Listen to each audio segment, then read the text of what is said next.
Merhabalar, Sevginin Sofrası'na hoş geldiniz. Bugün soframda çok güzel pideciklerim olacak. Mantarlı yapacağım. Öncelikle pidemin hamurunu yoğuracağım. Tabii ki bu normal bir pide hamuru değil. Pide hamurunun tarifini size daha önce vermiştim. Daha şöyle bir poğaça tarzı gibi yumuşacık, pofidik pofidik kabarmış bir hamur elde etmek istiyorum. O yüzden bir tane yaş mayamı şöyle ufaladıktan sonra içerisine öncelikle bir su bardağı 200 milimlik suyumu ekleyeceğim ve mayamı ezeceğim. Hemen şöyle bir tatlı kaşığı kadar da toz şeker ekleyelim, mayamızı aktive etsin. Şöyle karıştırdıktan sonra sıvılarım var burada. Biraz 200 mililitre sıvı krema kullanacağım. Yumuşacık olsun pidelerim diye. Hiçbirine gerek yok. Sırf yoğurtla da yapabilirsiniz. Yoğurt suyunuz varsa onunla da yapabilirsiniz.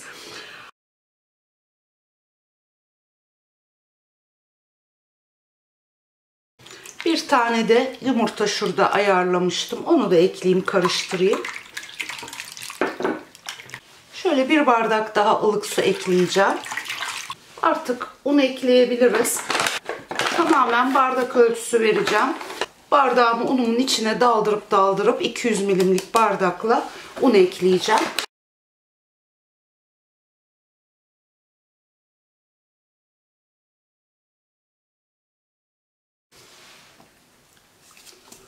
İlk etapta 6 su bardağı ekledim. Şöyle bir karıştırdıktan sonra ihtiyaç görürsek daha ekleyebiliriz. Ama yumuşak, daha ele yapışan bir hamur elde edeceğiz ki pidelerimiz de böyle yumuşacık yumuşacık olsunlar diye. Hamurunuz sert olduğu zaman pideleriniz de sert olur. Fırında kururlar ayrıca. Bir bardak daha ekleyebiliriz şimdi un. Hamurumuz hazır bile. Çok da fazla yoğurmadım. Üzerini kapatacağım şimdi güzelce.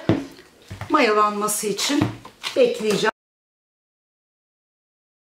Hemen tavama 2 yemek kaşığı, tahta kaşıkla daha doğrusu, sıvı yağ koyduktan sonra, ısıttıktan sonra soğan ve biberlerimi kavuracağım. Şöyle 2 tane ufak soğan doğradım. 2 tane küçük kapya biber ve 3 tane de Charleston biber doğradım. Şöyle bir tane de iri diş sarımsak doğradım. Şimdi bunların hepsini bir miktar soteleyeceğim yüksek ısıda.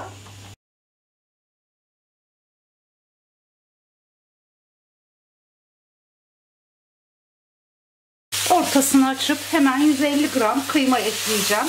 Şart değil, arzu ederseniz ekleyin, istemezseniz tamamen vejeteryan olarak da hazırlayabilirsiniz, vejeteryan olanlar. Ben birazcık da böyle içinde kıyma et olsun istedim. Şimdi kıymayla soğan, sarımsak ve biberlerimizi şöyle hafif kavurmaya devam edelim, ara ara karıştırarak.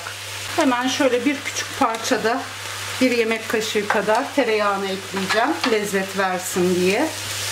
Mantarlarımı da doğradım ince ince. Ortadan böldükten sonra tekrar ince ince dilimledim. Yaklaşık 350-400 gram kadar mantar var burada da. Onları da ekleyip hepsini bir şöyle dediğim gibi yüksek ateşte soteleyelim. Çok fazla öldürmeyeceğim. Zaten fırında da pişecek daha pidelerimiz. O yüzden benim için hafiften şöyle pişmeleri yeterli. Bunun için de yüksek ateşi tercih ediyoruz ki mantarlarımız, sebzelerimiz sulanıp da iyice yumuşamasınlar.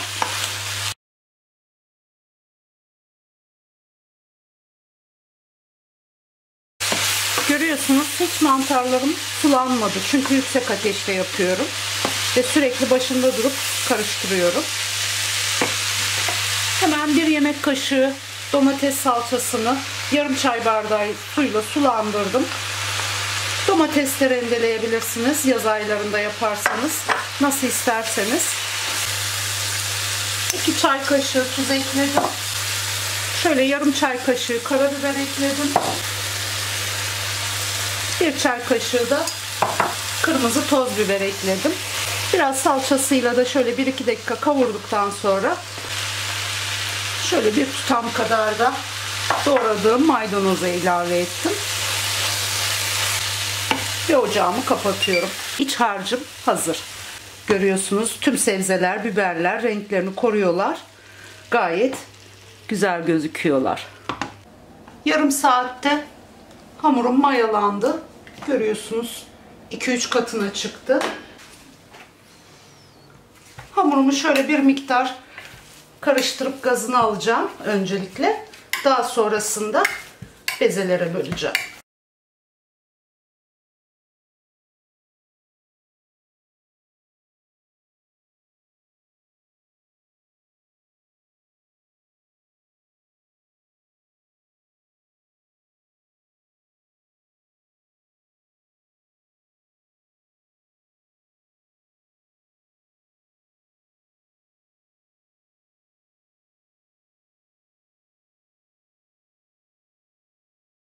Her bir böldüğümü de tekrar ortadan ikiye böleceğim.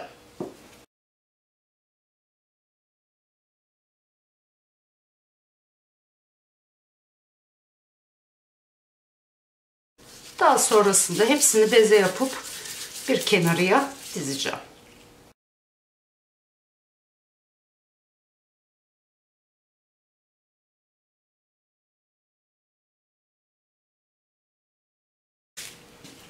Evet, toplamda 16 tane bezem oldu. Şöyle ilk yaptığım bezemden başlayarak oval şekilde açacağım.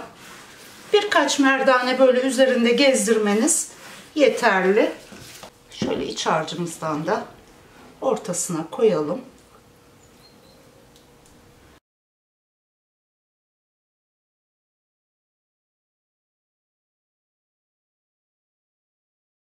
Ve bir tarafından başlayarak kapatalım.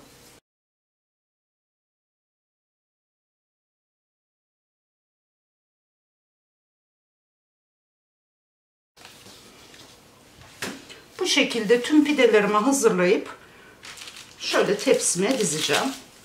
Çok fazla birbirine değirmeden 3 taneyi 4 taneyi yan yana koyacağım. Çünkü kabaracaklar daha pişerlerken biliyorsunuz. Bu şekilde hepsini hazırlayalım.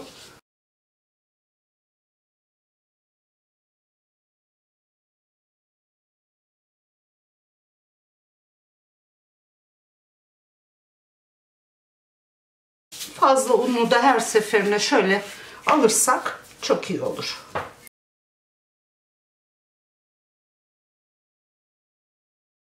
Hemen bir dolu yemek kaşığı koymamız da yetecek. Yanına bir ayrancacık, ne arzu ederseniz çay, salata yaptığınız zaman harika pidelerimiz mis gibi yenir. Çok da doyurucu olur.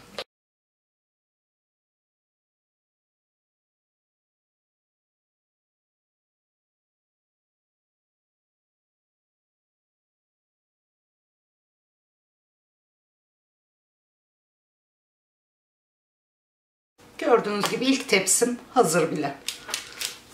Bir miktar bu şekilde bekleye dursun ben diğer tepsiyi hazırlayıncaya kadar.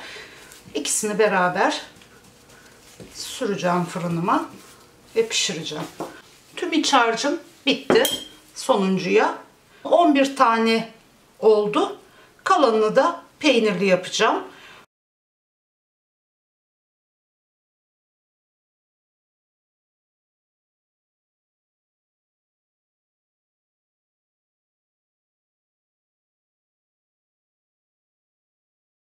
Biraz tepsi mayasında beklettikten sonra üzerlerine yumurta sarısı süreceğim yağla karıştırıp.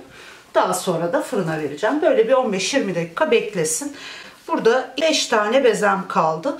Bunlara da hemen maydanozum vardı birazcık. İçerisine peynir ufalayıp bunları da peynirli yapacağım. 2 tane yumurta sarısına 1 tatlı kaşığı, 2 tatlı kaşığı kadar yoğurt koydum. Hafif suyundan da akıttım içine. Ve 1-2 yemek kaşığı kadar da sıvı yağ koyup karıştırdım. Şimdi bunları şöyle pideciklerimin kenarlarına süreceğim. Fırınımı da bu arada açtım. 200 derecede fanlı açtım. 4 tepsi toplamda pidem oldu.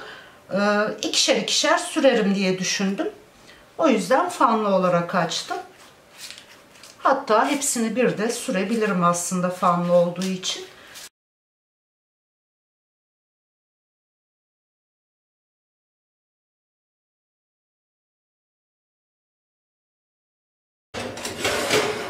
En üstte sürebilecek miyim?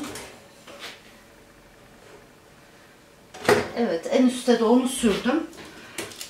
Bir tane de şuraya ortaya çekmeli tepsiyi sürdüm. 4'ü aynı anda bakalım pişecek mi? Derecesini 190'a düşürdüm. 40 dakika oldu. Toplamda ısınma süresiyle, yani yarım saatte pişmiş oldu 30 dakikada. Bir açalım bakalım. Bazıları üst taraftaki falan kızardı.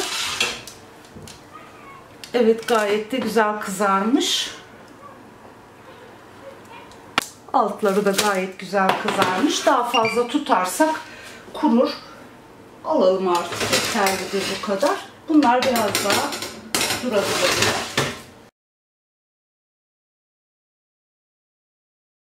En alttaki de biraz daha durabilir. Hemen şöyle daha parlak gözüksün, hem de biraz yumuşatsın diye üstlerine tereyağı sürebiliriz. Evet, üzerlerini örtelim, kurumasınlar diğerleri pişinceye kadar. Evet, altları da gayet güzel kızardılar. Kameranın ışıktan çok net gözükmüyor kızardığı. Biraz beyaz gibi gözüküyor ama şöyle daha yakından gösterirsem iyi olacak. Gayet de güzel yumuşacıklar, bakın.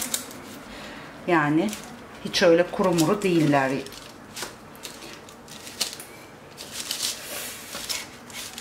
Of, sıcak.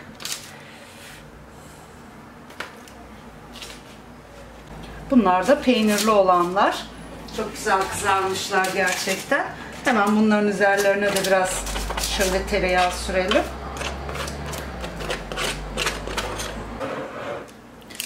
Aynı şekilde bunlar da nar gibi kızardılar.